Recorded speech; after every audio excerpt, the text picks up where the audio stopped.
Hola, ¿qué tal? Buena tarde. Vamos a retomar los cursos de electrónica.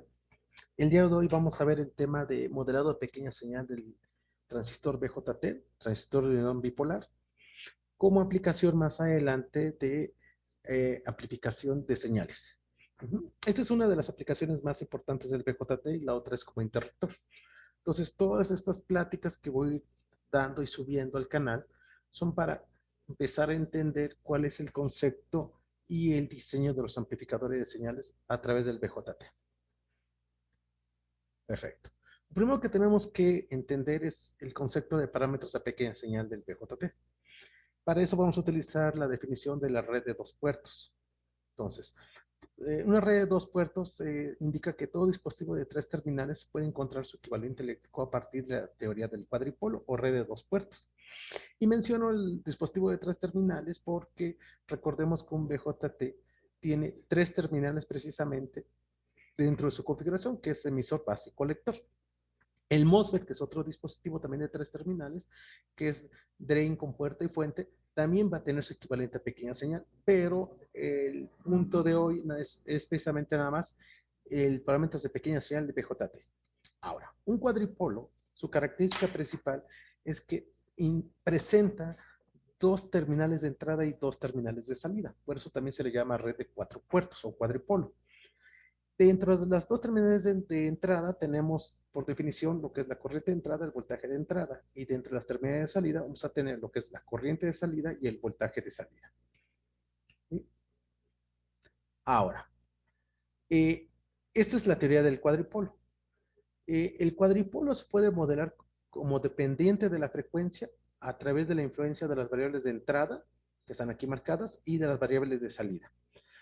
Ahora, dependiendo qué variables tomemos como variables dependientes y cuáles como variables independientes, vamos a tener ciertas combinaciones y nos van a llevar a diferentes tipos de modelos, que es lo que vamos a ver ahorita.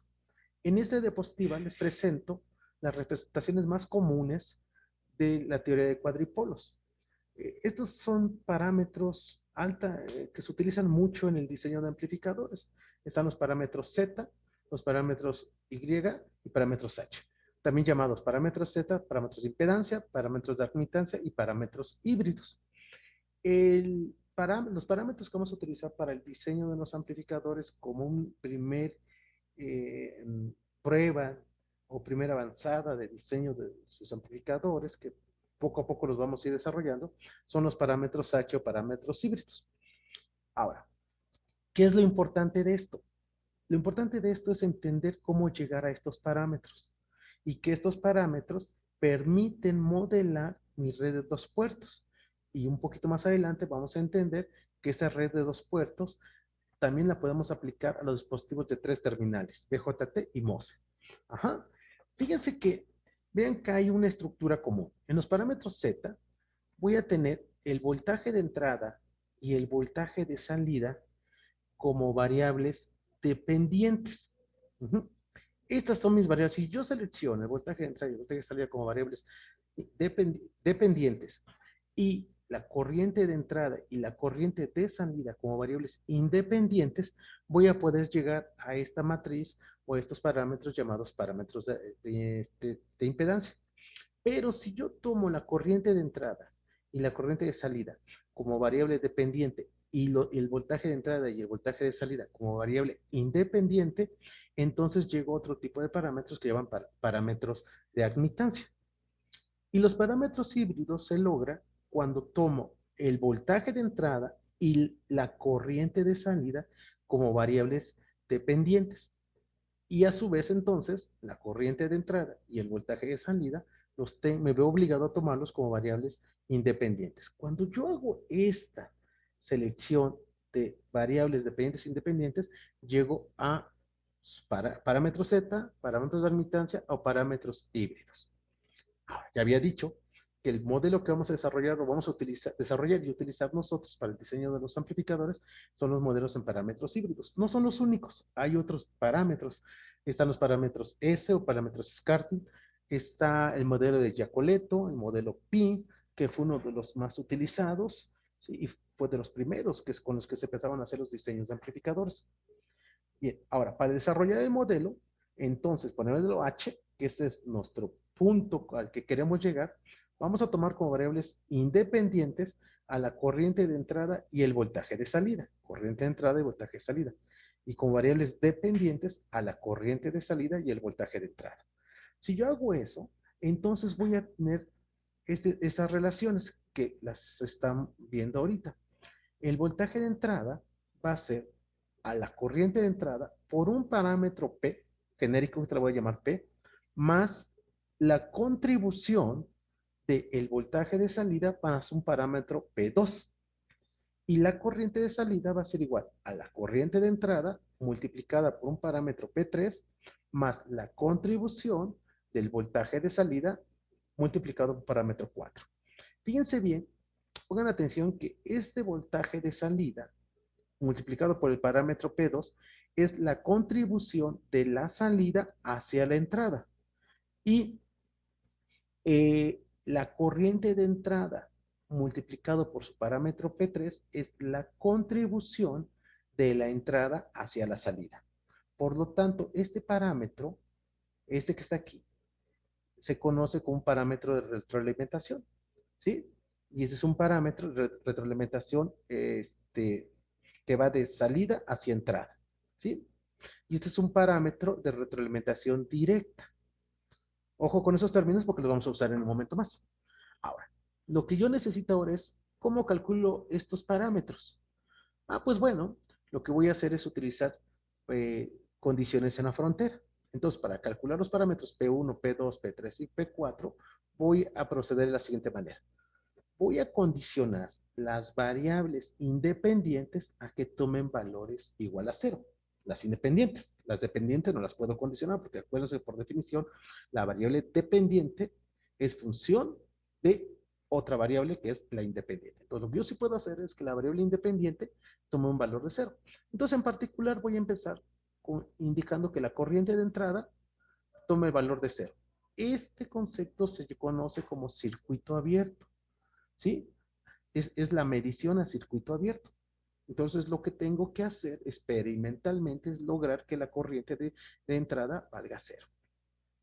No es tan sencillo. Esto es conceptual ahorita, ¿sí? Cuando empecemos a ver los circuitos y estemos utilizando el simulador para que les pueda yo explicar el diseño de los amplificadores y todo lo que viene, ahí en ese momento voy a hacer una pausa y les voy a explicar un poco cómo se hace esta prueba. Entonces, esta es una prueba de circuito abierto y la logro con la corriente de entrada igual a 0. Entonces, de la expresión 1 y de la expresión 2, sustituyo la corriente de entrada igual a 0, tanto en esta parte como en esta parte, y eso me sirve para eliminar en la expresión 1 el parámetro 1 y en la expresión 2 el parámetro 3. Y entonces puedo encontrar, por ejemplo, de la expresión 1, cuánto vale el parámetro 2. Entonces, el parámetro 2 va a ser igual al voltaje de entrada entre el voltaje de salida, como está aquí, bajo la condición que la corriente de entrada vale 0. Ojo, bajo esta condición. Y entonces, en este momento, este parámetro P2, fíjense que es un voltaje de entrada entre un voltaje de salida. Es decir, tengo una relación de voltaje, es una ganancia de voltaje. Pero es una ganancia de voltaje que va de la entrada, perdón, va de la salida, acuérdense que es la contribución de la salida hacia la entrada. Por lo tanto, este va a ser un parámetro con una relación inversa. Este tiene un nombre. Poco a poco vamos a entenderlo. Ahorita explico por qué H. Lo único que puedo decir es que es un parámetro donde el subíndice R me indica inverso, de reverse en inglés. Es inverso. Eso fue de la expresión 1. Y de la expresión 2, yo puedo despejar el parámetro 4. Y entonces el parámetro 4, aquí tienen cómo quedaría la expresión 2 cuando la corriente de entrada vale 0. El parámetro 4 simplemente es la corriente de salida entre voltaje de salida. Es decir, tengo una relación de corriente entre voltaje. Acuérdense que la relación corriente entre voltaje es una admitancia, que es el inverso de la impedancia. Por lo tanto, este es un parámetro que me indica una admitancia, ¿sí? Como es un parámetro que se da con variables, las dos de salida, entonces es un parámetro de salida. Y lo vamos a indicar con un subíndice O, ¿sí? De output, salida. Bien, Acuérdense que lo que hice fue tomar una variable independiente, la igualé a 0. Ahora voy a tomar la segunda variable independiente, que es el voltaje de salida, lo igualo a 0, y nuevamente lo aplico mis expresiones 1, mi expresión 2, y ahora debo de ser capaz de despejar y calcular P1 y P3, que lo tienen aquí. P1 va a ser igual al voltaje de entrada, véanlo, acuérdense que esto vale 0, P1 va a ser el voltaje de entrada entre la corriente de entrada, bajo la condición que el voltaje de salida vale 0. Y entonces tengo voltaje entre corriente. Eso por definición es una resistencia. Por lo tanto, tengo una resistencia donde las dos parámetros son de entrada. Entonces, tengo una resistencia de entrada. Y eso lo voy a indicar con un subíndice I de input, de entrada. ¿Sí? Y por último, el parámetro P3, que va a ser igual a la corriente de salida, ¿sí? Corriente de salida entre la corriente de entrada, bajo la condición que voltaje de salida vale 0. Entonces, esto es una ganancia de corriente, pero es una ganancia de corriente directa, porque es una contribución de la entrada hacia la salida. ¿Sí? Entonces, tengo mi ganancia directa y la voy a indicar con un subíndice F de forward, directo. Bueno, en ese momento tenemos ahora sí, aquí la conclusión es que el parámetro P1 me indica la resistencia del cuadripolo, la resistencia de entrada. El parámetro P2 me va a indicar la ganancia inversa de voltaje, por eso el subíndice R. El parámetro P3, que lo tenemos acá, me va a indicar una ganancia directa de corriente. Y por último, el parámetro P4 me va a indicar una admitancia. Si yo analizo las unidades que resultan en estos 4 parámetros, yo vería que el parámetro P1 es una resistencia, tiene que estar indicado en ohms. El parámetro P2 es una relación de ganancia inversa de voltaje, por lo tanto sus unidades son volt sobre volts. El parámetro P3 es una ganancia directa de corriente, por lo tanto las unidades son amper sobre amper. Y el parámetro P4 es una admitancia. Y una admitancia va a ser el inverso del ohm, 1 sobre ohm. O en alguna literatura se le conoce como símetro. Si recordamos las unidades que acabo de indicar, no hay ninguna que se repita. Todas son diferentes. Una es relación de voltaje, otra es relación de corriente, otra es sería los ohms y otra es el inverso de los ohms. Ninguno de los parámetros se repite, por lo tanto, tengo un híbrido de parámetros. ¿Sí? Es decir, una mezcla, un híbrido de parámetros. De ahí viene el nombre de parámetros híbridos. Por eso se acostumbra a poner la literal H. Como son parámetros de pequeña señal, porque voy a estar trabajando con variaciones, la regla me indica que la variable tengo, o el acrónimo que voy a usar, o la literal que voy a usar, lo tengo que poner en minúscula. Entonces va a ser H subíndice R, me va a indicar el parámetro híbrido de ganancia inversa de voltaje. H subíndice O me va a indicar el parámetro híbrido de admitancia de salida. H subíndice I me va a indicar el parámetro híbrido de resistencia de entrada. Y H subíndice F me va a indicar el parámetro híbrido de ganancia de corriente. Aquí hago una pequeña aclaración. El HF, ese ya de alguna manera se había visto en el curso de dispositivos. El HF es la ganancia directa de corriente, es decir, la relación que va a existir de la corriente de salida a la corriente de entrada. Ahorita veremos cómo queda esa parte. Conclusión, tenemos 4 parámetros con diferentes unidades, por eso se llaman híbridos, y los tenemos denotado de esta manera. El subíndice me va a indicar qué tipo de parámetro es. Ahora, ¿y esto cómo lo aplico al transistor BJT? Porque esa es la teoría del cuadripolo, pero a mí me interesa el transistor BJT. Bueno, resulta que el transistor BJT, recuerden, es un dispositivo de 3 terminales, y también hay que recordar que una de ellas siempre va a actuar como el común para las otras dos. Tengo 3 terminales, una de ellas actúa como común para las otras dos, por lo tanto tengo 3 posibles configuraciones. Y aquí se las pongo. Configuración emisor, cuando la terminal de emisor es común tanto a la base como al colector. Configuración base común, donde la terminal de base es común tanto a la entrada, al emisor como al colector. Y configuración colector común, donde la terminal de colector es común tanto a la base como al emisor. Bien. Otro punto antes de ver la tabla. Vamos a hablar del emisor común. Fíjense que en el emisor común, si recordamos el principio de operación del BJT, vamos a entender que hay una corriente de base que entra por la terminal de base, la corriente de colector entra por la terminal de colector y la corriente de emisor sale por la terminal de emisor. También en el curso de dispositivo les indiqué que dependiendo cómo es la dirección de la corriente, son las caídas de potencial que se inducen en ese paso de corriente. La corriente de base entra, por lo tanto, entre la terminal de base y emisor se va a generar un voltaje que se va a llamar voltaje base emisor. Y lo importante, positivo a la base, negativo al emisor. Entre las terminales de colector y emisor se va a generar, inducir un voltaje colector-emisor, positivo al colector, negativo al emisor. Estas polaridades son importantísimas porque cuando estemos viendo el diseño de amplificadores, dependiendo de la polaridad que se induzca en cada tipo de configuración, es una característica que presenta el amplificador, si va a desfasar o no va a desfasar. ¿Sí? También es una característica que nos va a indicar de quién depende, por ejemplo, la resistencia de entrada. Si de la corriente de base, la corriente de emisor o de qué. Y así para cada uno de los parámetros. El mismo ejercicio lo podemos hacer para la configuración base común.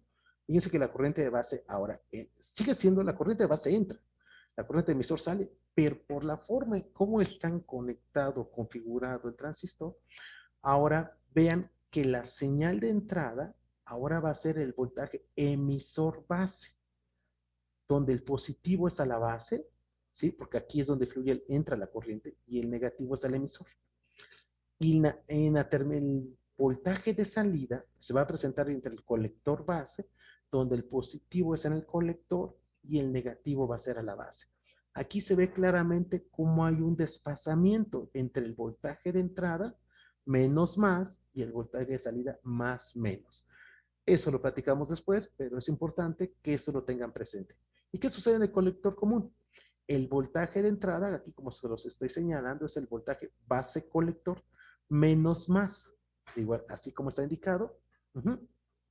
Y el voltaje de salida está entre las terminales emisor y colector menos más. Es decir, que entra señal negativa y sale señal negativa. Y una primer característica que encuentro del colector común es que no se presenta desfasamiento. ¿Y qué sucede en el emisor común? Fíjense que en el emisor común va más menos la entrada y más menos colector emisor.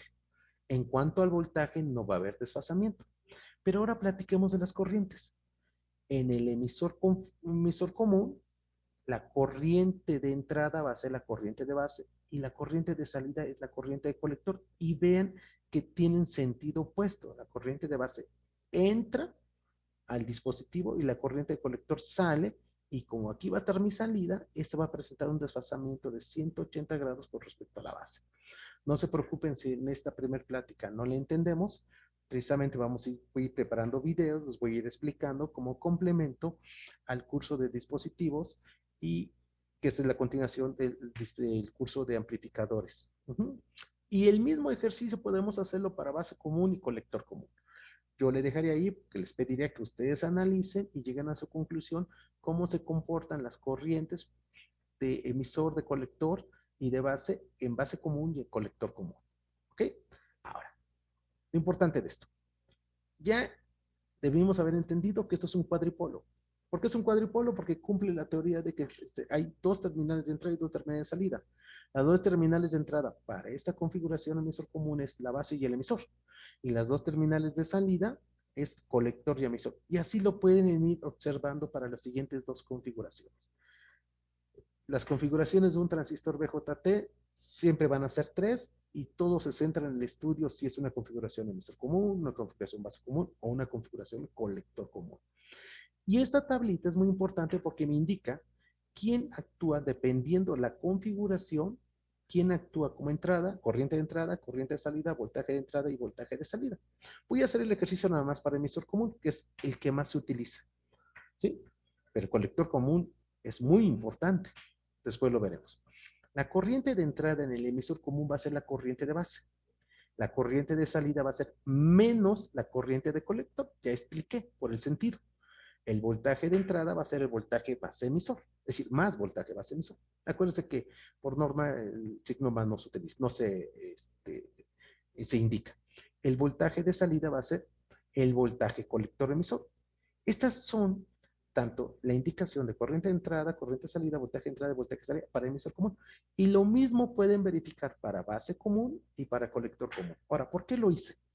Porque si ya tengo identificado, de acuerdo a la configuración, quién actúa como entrada y quién actúa como salida, tanto corriente como voltaje, me voy a ir a estas definiciones que había encontrado, porque el parámetro P2, por ejemplo, va a ser la relación del voltaje de entrada entre voltaje de salida. Y si ya conozco quién actúa como voltaje de entrada en configuración emisor común y quién actúa como voltaje de salida, entonces ya puedo hacer esto. ¿Sí? Si yo aplico la teoría del cuadripolo a las tres configuraciones, voy a explicar para emisor común ahorita.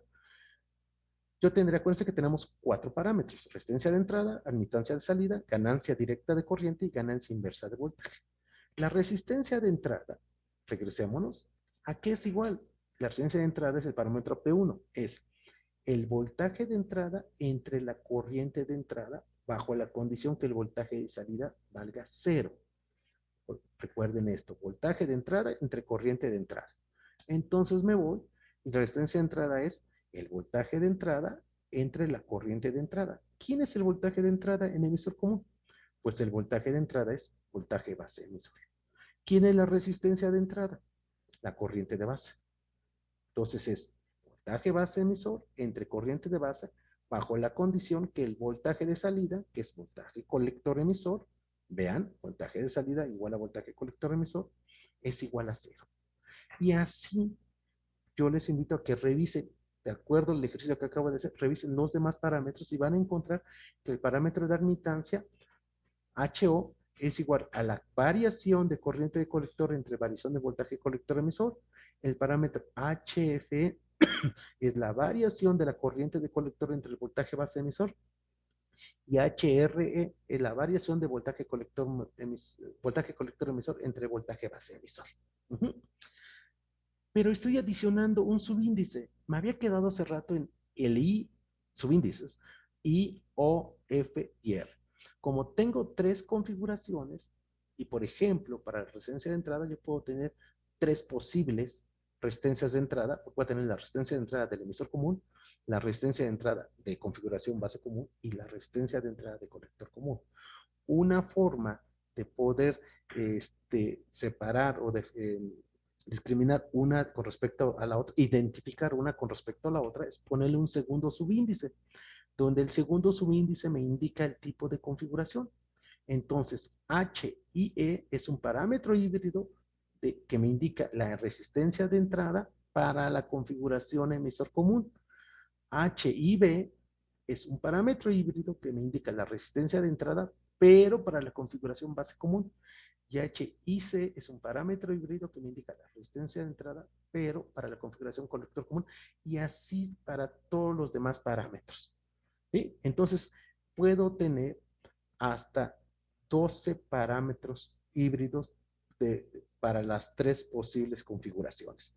Tres parámetros de resistencia de entrada para cada una de las configuraciones, tres parámetros de admitancia de salida para cada una de las configuraciones, tres parámetros de ganancia directa de corriente y tres parámetros de ganancia inversa de voltaje.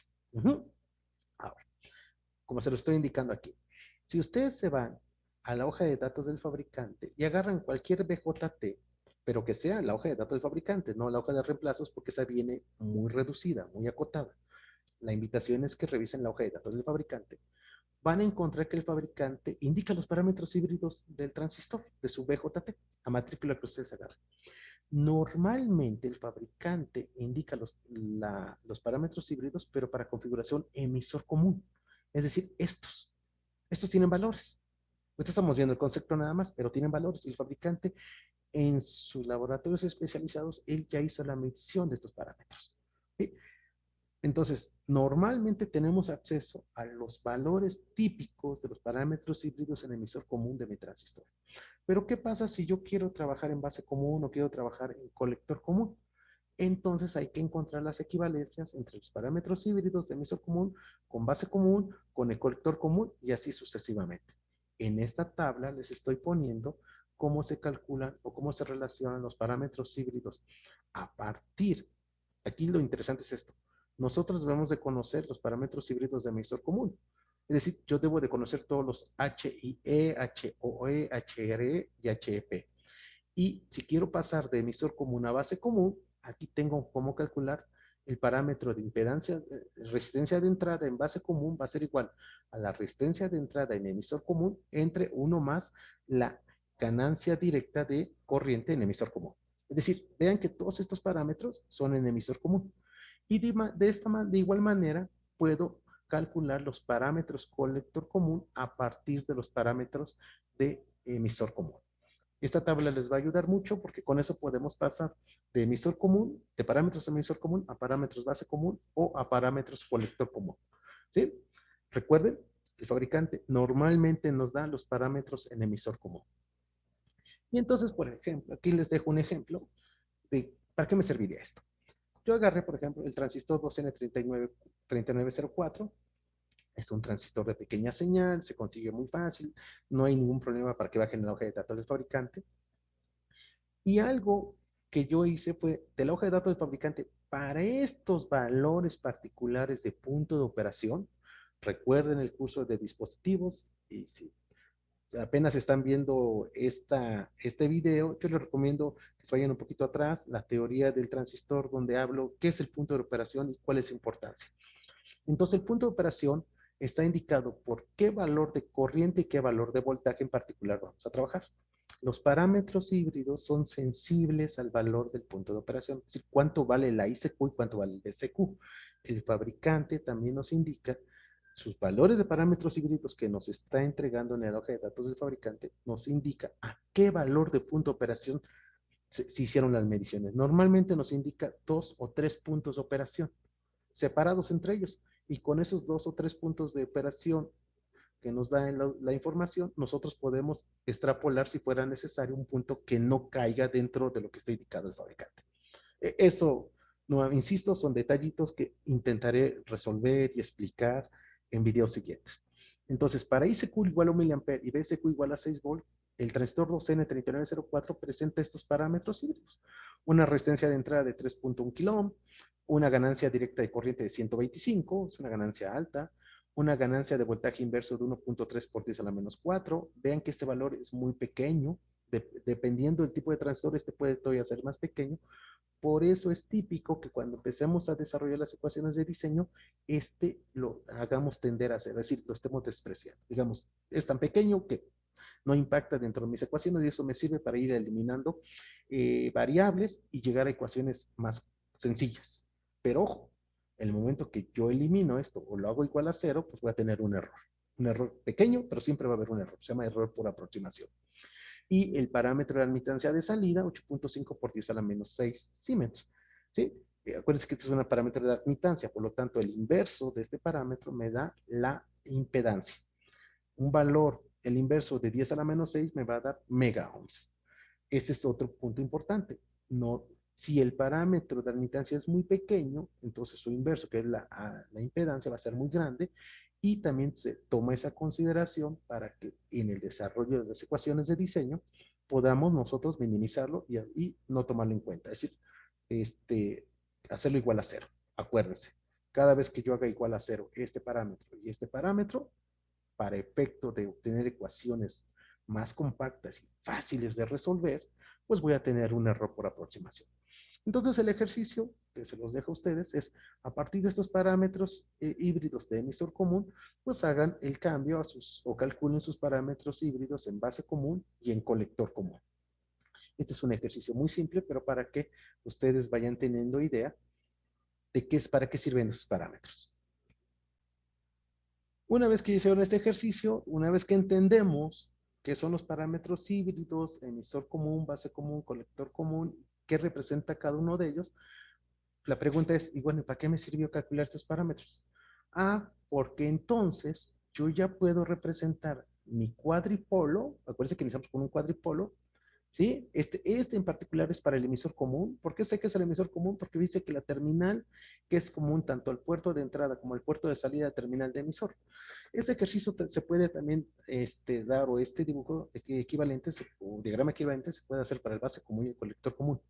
Entonces, mi cuadripolo, que depende de 4 parámetros que aquí están, llamados HIE, HEP, HR y HOE, yo puedo encontrar el equivalente eléctrico de este cuadripolo en base a las dos ecuaciones que vi en diapositivas anteriores. Las voy a poner para que las recordemos muy rápido. Estas dos.